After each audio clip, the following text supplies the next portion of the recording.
গেল কয়েক মাস ধরেই যেন যুক্তরাষ্ট্রের নজরবন্দি ভেনেজুয়েলা। ৮ মাসে ৮টি যুদ্ধ বন্ধের দাবি করা ট্রাম্প কি তবে ভেনেজুয়েলায় একটি যুদ্ধ পরিস্থিতি তৈরি করতে চান? ট্রাম্প নিজেই জানালেন কেন্দ্রীয় গোয়েন্দা সংস্থা সিআইএ-কে ভেনেজুয়েলায় গোপন অভিযান চালানোর অনুমতি দিয়েছেন তিনি। প্রকাশ্য কারণ হিসেবে বলা হচ্ছে দুটি বিষয়কে।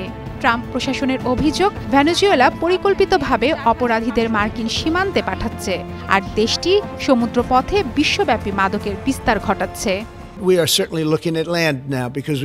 আমি দুটি কারণে সিআইএ-কে অনুমোদন দিয়েছি। প্রথমত, ভেনেজুয়েলা তাদের কারাগারগুলো খালি করে সব বন্দীকে যুক্তরাষ্ট্রে পাঠিয়েছে। দ্বিতীয় কারণ, মাদক। অনেক মাদক আসে ভেনেজুয়েলা থেকে, বিশেষ করে সমুদ্রপথে। এবার আমরা স্থলপথেও তা বন্ধ করব।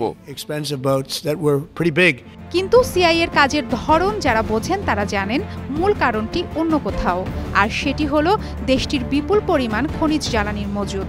2013 সালে ক্যান্সার আক্রান্ত হুগো চ্যাভেজের মৃত্যুর পর দেশটির ক্ষমতায় আসেন তার উত্তরসূরি নিকোলাস মাদুরো।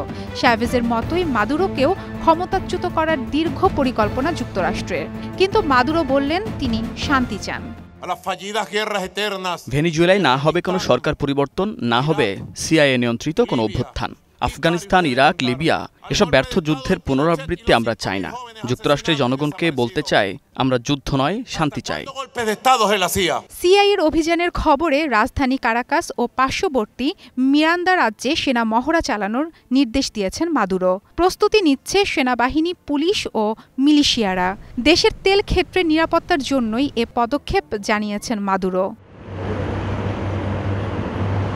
ট্রাম্পের এমন পদক্ষেপে নিন্দা জানিয়েছে দেশটির পররাষ্ট্রমন্ত্রী ইভান গিল। বলেছেন, এ অঞ্চলে সিআইএ বা যুক্তরাষ্ট্রের সামরিক উপস্থিতি বাড়ানোটা ভেনেজুয়েলার প্রতি স্পষ্ট আগ্রাসনের ইঙ্গিত বহন করে। গেল কয়েক মাস ধরেই ক্যারিবীয় সাগরে অন্তত 5টি নৌযানে ড্রোন হামলা চালিয়েছে যুক্তরাষ্ট্র। এসব হামলায় মারা গেছে 27 জন। এরই মধ্যে ক্যারিবীয় অঞ্চলে 8টি যুদ্ধজাহাজ, একটি নিউক্লিয়ার সাবমেরিন ও কয়েকটি যুদ্ধবিমানও মোতায়েন করা হয়েছে। মারফুয়াতুন রুচি, স্টার নিউজ।